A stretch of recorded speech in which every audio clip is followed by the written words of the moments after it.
സ്നേഹപൂർവ്വം ശ്യാമ സീരിയലിൻ്റെ ലേറ്റസ്റ്റ് എപ്പിസോഡിൻ്റെ റിവ്യൂയിലേക്ക് എല്ലാവർക്കും സ്വാഗതം. അങ്ങനെ വരുണും രാധികയും തങ്ങൾ ജോലി ചെയ്ത പൈസ കിട്ടാതെ ഇവിടെ നിന്നും പോകില്ല എന്നും പറഞ്ഞാൽ പ്രശ്നം ഉണ്ടാക്കുക.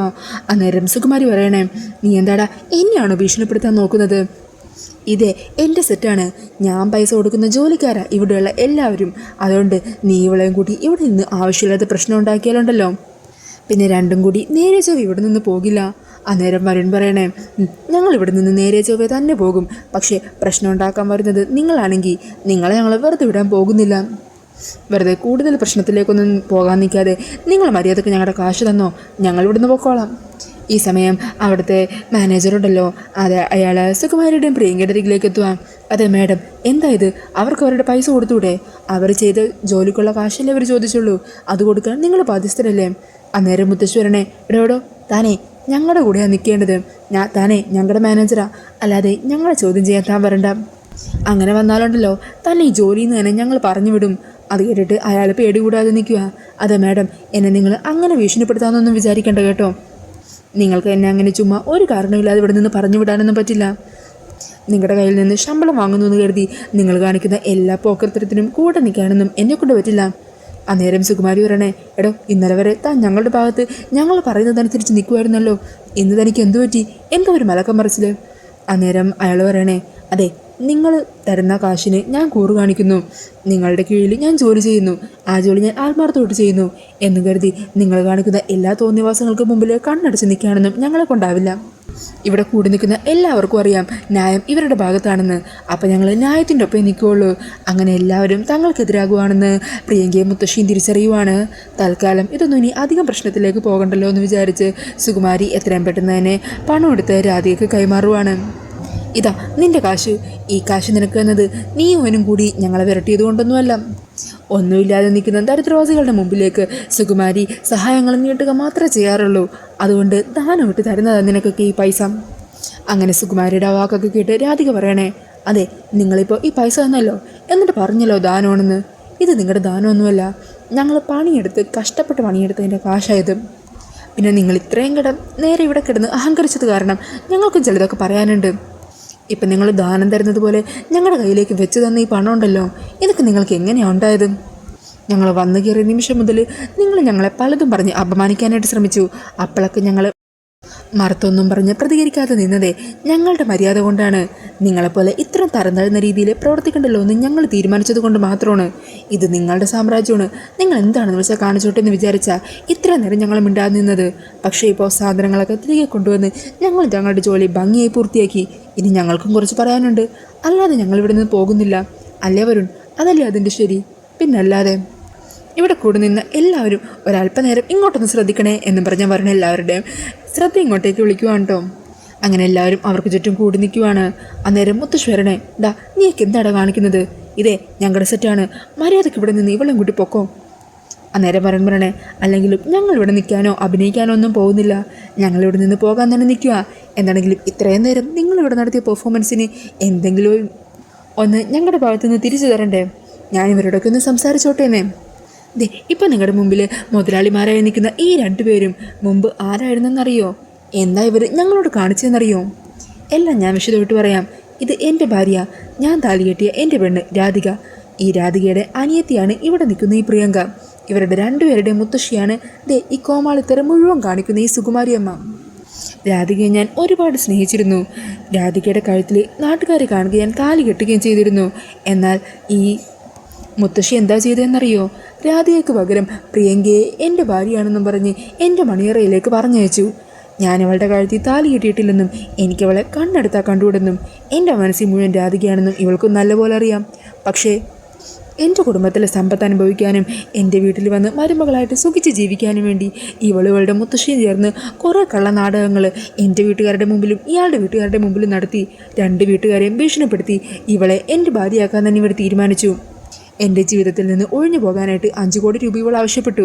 പറഞ്ഞ കാശ് ഞാൻ കൊടുക്കുകയും ചെയ്തു.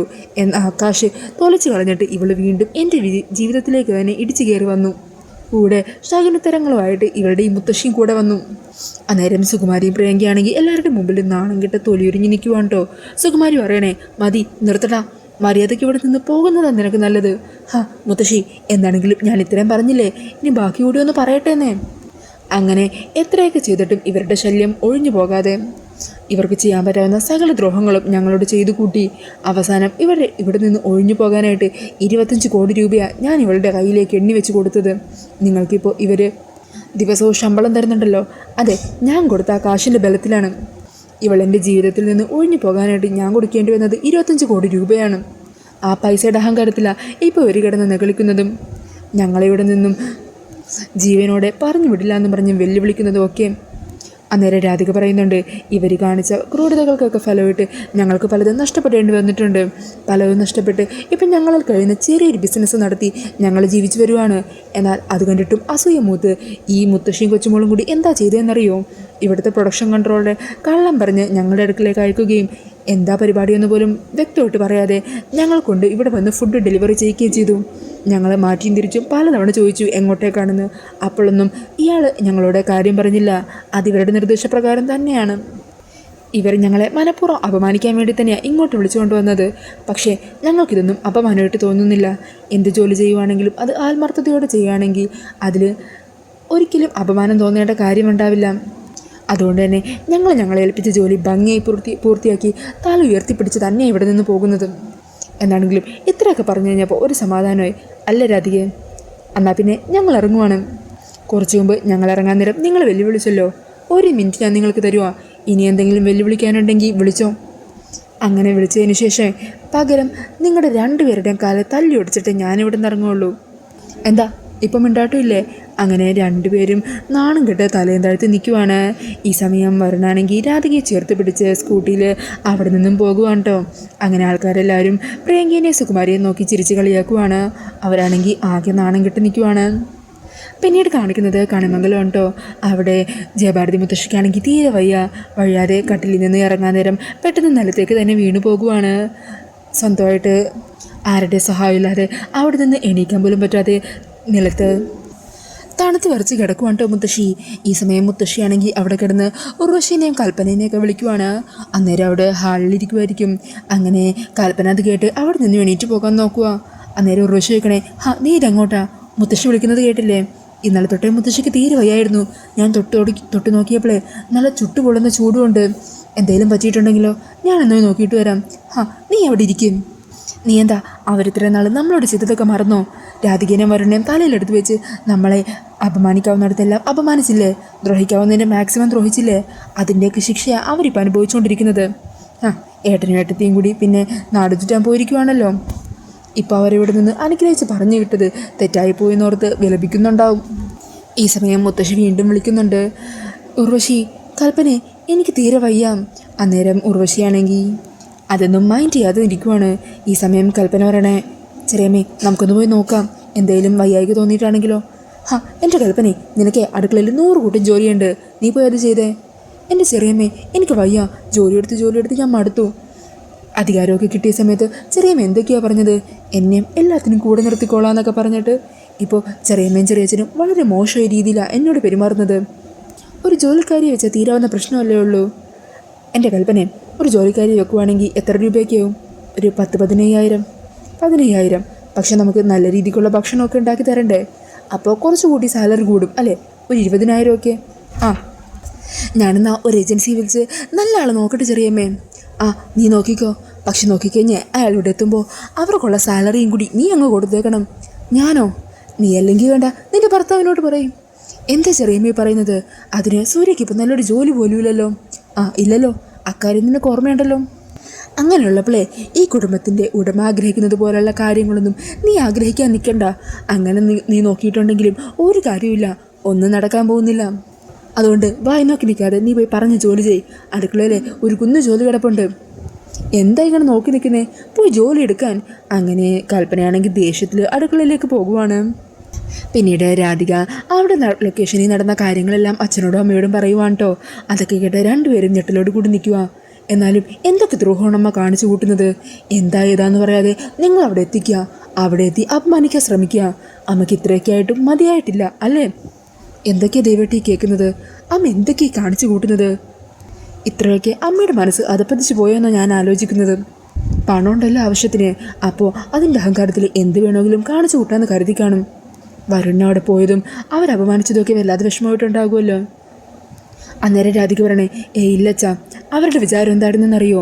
ഞങ്ങളവിടെ ജോലിക്കാരായിട്ട് വിളിച്ചു വരുത്തി അപമാനിക്കാമെന്നാ. ഞങ്ങൾക്കതൊക്കെ വലിയ മാനക്കേടായി തോന്നുമെന്ന് വിചാരിച്ചു. പക്ഷേ ഞങ്ങൾ അവിടെ ചെന്ന് കൂളായിട്ട് തന്നെ ഞങ്ങളുടെ ജോലി ചെയ്തു തീർത്തു. പിന്നെ ഇറങ്ങാൻ നേരം അവരോട് പറയാനുള്ളതെല്ലാം പറയുകയും ചെയ്തിട്ടുണ്ട്. അന്നേരം യശോദ പറയണേ, പിന്നെ മോളെ, സുരേന്ദ്ര സാർ വിളിച്ചിരുന്നു. 2-3 ഓഫീസിൽ നിന്ന് കൂടി ഓർഡർ കിട്ടിയിട്ടുണ്ട്. ആഹാ, സത്യം പറയാലോ അമ്മേ, നമ്മുടെ ഈ ഒരു ചെറിയ കാറ്ററിംഗ് യൂണിറ്റിനെ ഇത്രയും ഫേമസ് ആക്കുന്നത് സുരേന്ദ്ര സാർ തന്നെയാണ്. ആരുടെയൊക്കെ ഓർഡറാ? ഞാൻ എടുത്തുകൊണ്ട് വരാം എന്നും പറഞ്ഞ് യശോദ അതെടുക്കാൻ പോകുവാണ്. ഈ സമയം ദേവൻ ചോദിക്കുന്നുണ്ട്, വരുണിന് സങ്കടമായിട്ടുണ്ടാകുമോ? ഞാൻ വരുണിനോട് സംസാരിക്കണോ? അതൊന്നും വേണ്ടച്ചാ, ഞങ്ങൾ പരസ്പരം സംസാരിച്ചതാ. അക്കാര്യം വരുൺ അപ്പം തന്നെ മറക്കുകയും ചെയ്തു. ഇനി വീണ്ടും വീണ്ടും അക്കാര്യത്തെക്കുറിച്ച് ഓർമ്മിപ്പിക്കേണ്ട കാര്യമില്ലെന്നേ. നമ്മൾ നമ്മുടെ കാര്യങ്ങൾ നോക്കി മുമ്പോട്ട് പോകുന്നു. ഈ സമയം യശോദ ഒരു ലിസ്റ്റൊക്കെ രാധയൊക്കെ കൊടുക്കുക. അപ്പം നാളെ നമുക്കൊരു 100 പേർക്കെങ്കിലും പൊതിച്ചോറ് ഉണ്ടാക്കേണ്ടതുണ്ട് അല്ലേ? അതെ. പിന്നെ ദേവേട്ടാ, നമുക്ക് കുറച്ച് പാത്രങ്ങളൊക്കെ വാങ്ങണം. ഇത് അടുത്ത വീട്ടിലെ സുമതിയുടെ കയ്യിൽ നിന്നാണ് ഇപ്പോൾ തൽക്കാല ആവശ്യത്തേക്ക് പാത്രങ്ങൾ വാങ്ങിച്ചിരിക്കുന്നത്. അതവർക്ക് തിരികെ കൊടുക്കണമല്ലോ. അതിനെന്താമേ, നമുക്ക് വാങ്ങാമല്ലോ. നമ്മുടെ ബിസിനസ് ഒന്ന് ചെറുതായിട്ട് മെച്ചപ്പെട്ട് കഴിഞ്ഞാൽ നമുക്ക് ആവശ്യമുള്ള രീതിയിലുള്ള എല്ലാ സാധനങ്ങളും നമുക്ക് വാങ്ങാം. ഒരത്യാവശ്യം വലിയ സ്റ്റവും ഒക്കെ ആയിട്ട് വാങ്ങാം. അങ്ങനെയൊക്കെ പറഞ്ഞ് അവരവരുടെ ബിസിനസ് വളർത്തുന്നതിനെക്കുറിച്ച് പ്ലാൻ ചെയ്തുകൊണ്ടിരിക്കുവാണ്. പിന്നീട് കാണിക്കുന്നത് ഒരമ്പലനടയിലിരിക്കുന്ന പത്മിനിനെയാണ്. ഈ സമയം പരമേശ്വരൻ അവിടുത്തെ പായസച്ചോറുമായിട്ട് പത്മിനിയുടെ അരികിലെത്തുക. പത്മിനി, ഇതിവിടുത്തെ നേർച്ചയാണ്. തൽക്കാലം നമുക്ക് ഇതുകൊണ്ട് അങ്ങ് അഡ്ജസ്റ്റ് ചെയ്യാമല്ലേ? പിന്നല്ലാതെ, അമ്പലത്തിലെ നേർച്ചയല്ലേ ഇത്. കഴിക്കുന്നതിലും വലിയ ആശ്വാസം എന്താ ഉള്ളത്? അങ്ങനെ രണ്ടുപേരും കൂടി അത് കഴിക്കാനായിട്ട് തുടങ്ങുമായിരിക്കും. ഈ സമയത്തായിരിക്കും കേട്ടോ പരമേശ്വരൻ പറയുന്നത്, അല്ല അമ്മ ഇപ്പോൾ ഭക്ഷണം കഴിച്ചോ ആവോ? അതറിയാഞ്ഞിട്ട് മനസ്സിലൊരു സമാധാനമില്ല. എന്നാൽ പിന്നെ നമുക്ക് ഇപ്പം തന്നെ അമ്മയെ വിളിക്കാം. അമ്മയോട് വിളിച്ച് ചോദിക്കുകയും ചെയ്യാമല്ലോ. അമ്മയുടെ അസുഖം അറിയുമെന്നും അറിയാം. അങ്ങനെ പറഞ്ഞ രണ്ടുപേരും ഫോണെടുത്ത് മുത്തശ്ശിയുടെ ഫോണിലേക്ക് വിളിക്കുവാണ് കേട്ടോ. ഈ സമയം ഫോൺ റിങ് ചെയ്യുന്നുണ്ടെങ്കിലും മുത്തശ്ശിക്കത് മുകളിൽ നിന്ന് എടുക്കാൻ പോലും പറ്റുന്നില്ല. അപ്പോഴും ജയഭാരതി അമ്മ നിലത്ത് തന്നെ കിടക്കുവാണ്. അതെടുക്കാനായിട്ട് ശ്രമിക്കുന്നുണ്ടെങ്കിലും പറ്റുന്നില്ല കേട്ടോ. അങ്ങനെ ഫോൺ റിങ് ചെയ്തിട്ട് കട്ടാകുക. അമ്മ ഫോൺ എടുക്കുന്നില്ലല്ലോ, എന്തു പറ്റി കാണും? ഇനി അമ്മയുടെ പനി കുറഞ്ഞു കാണില്ലേ? എടോ, താനൊരു കാര്യം ചെയ്യ്, ആ കൽപ്പനയെ ഒന്ന് വിളിച്ച് നോക്ക്. അങ്ങനെ കൽപ്പനയുടെ ഫോണിലേക്ക് വിളിക്കുവാണ് കേട്ടോ പത്മിനി. ഈ സമയം കൽപ്പന വന്ന് ഫോൺ എടുക്കുക. അമ്മേ, മോളെ കൽപ്പനെ, മുത്തശ്ശിക്ക് എങ്ങനെയുണ്ട്? മുത്തശ്ശിയുടെ പനി മാറിയില്ലേ ഇതുവരെ? ഞാൻ അമ്മയുടെ ഫോണിലേക്ക് ഇപ്പോൾ വിളിച്ചു, പക്ഷേ ഫോൺ എടുക്കുന്നില്ല. അന്നേരം കൽപ്പന കാര്യങ്ങൾ പറയാൻ തുടങ്ങുമായിരിക്കും. ഈ സമയം ഉർവശി പെട്ടെന്ന് തന്നെ വന്ന് ഫോൺ മേടിച്ചെടുക്കുക. ഏട്ടത്തി, എന്താ ഏട്ടത്തി, ഇവിടെ നിന്ന് പോയിട്ട് എന്നൊന്ന് വിളിച്ചു പോലുമില്ലല്ലോ. എന്താ ക്ഷേത്ര ദർശനമൊക്കെ നന്നായിട്ട് നടക്കുന്നുണ്ടോ? അതേ ഉർവശി, ഞങ്ങളിപ്പോൾ 2-3 ക്ഷേത്രത്തിലേക്ക് നടന്നു. അല്ല, അവിടെ അമ്മക്ക് പനിയുണ്ടായിരുന്നല്ലോ ഇന്നലെ. അമ്മക്കിപ്പോൾ എങ്ങനെയുണ്ട്? പനിയൊക്കെ മാറിയോ? അമ്മ ഭക്ഷണമൊക്കെ കഴിക്കുന്നുണ്ടോ? പിന്നല്ലാതെ, അമ്മ കുറച്ച് മുമ്പ് ഭക്ഷണം കഴിച്ചേ ഉള്ളൂ. ഇപ്പോൾ ഭക്ഷണം കഴിച്ച് ഉച്ചമയക്കത്തിലായിരിക്കും. അമ്മ നല്ലപോലെ റെസ്റ്റ് എടുക്കുവാണിപ്പോൾ. പനിയൊക്കെ മാറി. ഏട്ടത്തി പേടിക്കൊന്നും വേണ്ട. നിങ്ങൾ പതിയെ ക്ഷേത്ര ദർശനമൊക്കെ കഴിഞ്ഞിങ്ങ് എത്തിയാൽ മതി. എന്നാൽ ശരി, ഞാൻ വെക്കട്ടെ എന്നും പറഞ്ഞ് ഉർവശി ഫോൺ കട്ട് ചെയ്യുവാണ്. അതെ, എന്താ നിൻ്റെ ഉദ്ദേശം? നീ ആവശ്യമില്ലാത്ത കാര്യങ്ങളൊന്നും അവിടെ വിളിച്ച് പറയാൻ നിൽക്കേണ്ട. ഞാൻ പറയുന്ന വാക്കിനപ്പുറത്തേക്ക് നീ പോകാൻ പാടില്ല, മനസ്സിലായല്ലോ? ചെന്ന് നിനക്ക് തീർക്കാനുള്ള ജോലിയെല്ലാം ചെയ്ത് തീർക്കും. പിന്നീട് വീണ്ടും മുത്തശ്ശി നിലത്ത് കിടന്ന് ഉർവശിനെയും കൽപ്പനേനെയൊക്കെ വിളിക്കുന്നതാണ്ടോ കാണിക്കുന്നത്. അന്നേരം അവർ രണ്ടുപേരും അങ്ങോട്ടേക്ക് എത്തുവാം. ഈ സമയം മുത്തശ്ശി പറയണേ, എന്നെ ഒന്ന് പിടിച്ച് മുകളിലേക്ക് കിടതാമോ? പെട്ടെന്ന് ഞാൻ കട്ടിലിൽ നിന്ന് എണീക്കാൻ നേരം വീണ് പോയതാണ്. അന്നേരം കൽപ്പനയാണെങ്കിൽ മുത്തശ്ശിയെ സഹായിക്കാനായിട്ട് അങ്ങോട്ടേക്ക് ചെല്ലുക. ഈ സമയം ഉർവശി തടയണേ, അതെ നിന്നെ ഒന്ന് നോക്കട്ടെ എന്നും പറഞ്ഞ് അമ്മയുടെ കയ്യിലേക്ക് തൊട്ട് നോക്കുക. അയ്യോ, എന്തൊരു ചൂടായത്! ദേഹത്തൊക്കെ പൊങ്ങിയും വന്നിട്ടുണ്ടല്ലോ. ഇതെന്തോ പകർച്ചവാദിയാണെന്നാണ് തോന്നുന്നത്. അമ്മ ഒരു കാര്യം ചെയ്യ്, ഇനി ഇവിടെ കിടക്കണ്ട. എത്രയും പെട്ടെന്ന് തന്നെ അമ്മേനെ ഇവിടുന്ന് മാറ്റണം. എന്നാൽ ചെറിയമ്മേ ഹോസ്പിറ്റലിലേക്ക് കൊണ്ടുപോകാനാണോ? ഇതിനൊന്നും ഹോസ്പിറ്റലിൽ പോകേണ്ട കാര്യമില്ല. അമ്മയെ എത്രയും പെട്ടെന്ന് ഔട്ട് ഹൗസിലേക്ക് മാറ്റണം. അല്ലെങ്കിൽ ഇനി ബാക്കിയുള്ളവർക്കും കൂടി ഈ പകർച്ചവ്യാധി പടർന്നാലോ? ഒന്നാമത്തത് ചന്ദ്രേട്ടനും ഏട്ടൻ്റെ കൂട്ടുകാരും ഒക്കെ വരുന്നതാണ്. അപ്പോൾ അങ്ങനെയുള്ളപ്പോൾ ഈ പകർച്ചവ്യാധിയൊക്കെ വെച്ച് ഇവിടെ കിടക്കുന്നത് സേഫല്ല. നീ ഇപ്പം തന്നെ അമ്മയെ പിടിക്ക്. നമുക്ക് ഇപ്പം തന്നെ അമ്മേനെ ഔട്ട് ഹൗസിലേക്ക് മാറ്റാം. ഉർവശി, നീ വിചാരിക്കുന്നത് പോലെ എനിക്ക് പകർച്ചവ്യാധിയൊന്നുമില്ല. ഇതൊരു സാധാ പനിയാ. പനി കൂടിയൊന്നേ ഉള്ളൂ. ഞാൻ ഇവിടെ തന്നെ എവിടെയെങ്കിലും ഒരു മൂലയിൽ അടങ്ങാതിരുന്നോളാം. അമ്മ ഞാൻ പറയുന്നത് കേട്ടാൽ മതി. എത്രയും പെട്ടെന്ന് തന്നെ അമ്മേനെ ഔട്ട് ഹൗസിലേക്ക് മാറ്റണം. ഇനി ഇവിടെ ഇട്ട് ഞങ്ങളുടെ ജീവിതവും കൂടി റിസ്ക് എടുക്കാനേ ഞാൻ ഉദ്ദേശിച്ചിട്ടില്ല. ചെറിയമ്മേ, അതൊക്കെ പ്രശ്നമില്ലേ? അച്ഛൻ അറിഞ്ഞു കഴിഞ്ഞാൽ? ആരറിഞ്ഞാലും ഒരു കുഴപ്പമില്ല. ഈ വീടിൻ്റെ ഇപ്പോഴത്തെ ഉടമ ചന്ദ്രേട്ടനാണ്. ചന്ദ്രേട്ടൻ്റെ തീരുമാനങ്ങളാണ് ഞാനിവിടെ നടപ്പിലാക്കിക്കൊണ്ടിരിക്കുന്നത്. അങ്ങനെ എതിർപ്പുള്ള ആരെങ്കിലും ഉണ്ടെങ്കിലേ നേരിട്ട് എന്നോട് വന്ന് ചോദിക്കട്ടെ. അന്നേരം മറുപടി എന്താണെന്ന് വെച്ചാൽ ഞാൻ കൊടുത്തോളാം. അങ്ങനെ പറഞ്ഞ് ഉർവശി കൽപ്പനേനെയും കൂട്ടി അവിടെ നിന്നും പോകുവാണ് കേട്ടോ. ഈ സമയം മുത്തശ്ശിയാണെങ്കിൽ ആകെ വയ്യാതെ തണുത്ത് വിറച്ച് അവിടെ നിലത്ത് കിടക്കുന്ന ആ ഒരു സീനൊക്കെ കാണിച്ചുകൊണ്ടാണ് എപ്പിസോഡ് തീരുന്നത്. പിന്നീട് നാളത്തെ എപ്പിസോഡിൻ്റെ പ്രൊമോയിൽ കാണിക്കുന്നത് മുത്തശ്ശിക്ക് തീരെ വയ്യാതാകുവാണ്. മോനെ വരണേ രാധികയെ എന്നൊക്കെ പറഞ്ഞ് ശ്വാസം കിട്ടാതെ ബുദ്ധിമുട്ടുകയും പിന്നീട് ബോധം മറിഞ്ഞ കട്ടിലേക്ക് വീണു പോവുകയും ചെയ്യുന്ന മുത്തശ്ശിനെയാണ് കേട്ടോ കാണിക്കുന്നത്. പിന്നീട് വരുണും രാധികയും ആകെ ടെൻഷനിൽ മുത്തശ്ശിയുടെ ഫോണിലേക്ക് വിളിക്കുന്നുണ്ട്. അതിനുശേഷം കൽപ്പനയുടെ ഫോണിലേക്കും വിളിക്കുന്നുണ്ട്. ഈ സമയം കൽപ്പന ഫോൺ എടുത്ത് അവിടുത്തെ മുത്തശ്ശിയുടെ അവസ്ഥയെക്കുറിച്ചൊക്കെ പറയുവാണ്. അത് കേൾക്കുന്നതും വരുൺ ടെൻഷനാകുക. വരുൺ ദേഷ്യത്തിൽ ചോദിക്കുക, അത്രയ്ക്കൊക്കെ മുത്തശ്ശി നിങ്ങൾക്ക് വെറുക്കപ്പെട്ടവളായി മാറിയോ? അന്നേരം കൽപ്പന പറയണേ, വരുൺ ഞാൻ പറഞ്ഞല്ലോ, ചെറിയമ്മയും ചെറിയച്ഛനും തീരുമാനിക്കുന്നതിനപ്പുറം എനിക്കൊന്നും ചെയ്യാൻ പറ്റില്ല. അതെല്ലാം കേട്ട് ദേഷ്യത്തിലോ കലികൊണ്ട് നിൽക്കുന്ന വരുണിനെയാണ് കേട്ടോ പ്രമോയിൽ കാണിക്കുന്നത്. മുത്തശ്ശിയുടെ അവസ്ഥ വല്ലാതെ മോശമായിട്ട് കൊണ്ടിരിക്കുകയാണ്. ഇനി മുത്തശ്ശിക്ക് എന്തെങ്കിലും സംഭവിക്കുമോ? മുത്തശ്ശി രക്ഷിക്കാനായിട്ട് വരുണും രാധികയും അങ്ങോട്ടേക്ക് എത്തുമോ? ഇതെല്ലാം അറിയാനായിട്ട് നമുക്ക് അടുത്ത എപ്പിസോഡിനായിട്ട് കാത്തിരിക്കാം. അപ്പോൾ ഈ ഒരു റിവ്യൂ ഇഷ്ടമായിട്ടുണ്ടെങ്കിൽ മറക്കാതെ വീഡിയോ ഒന്ന് ലൈക്ക് ചെയ്യണേ. ഇതുപോലുള്ള കൂടുതൽ റിവ്യൂസിനായിട്ട് ഈ ചാനലൊന്ന് സബ്സ്ക്രൈബ് ചെയ്തും കൂടി സപ്പോർട്ട് ചെയ്യണേ. താങ്ക്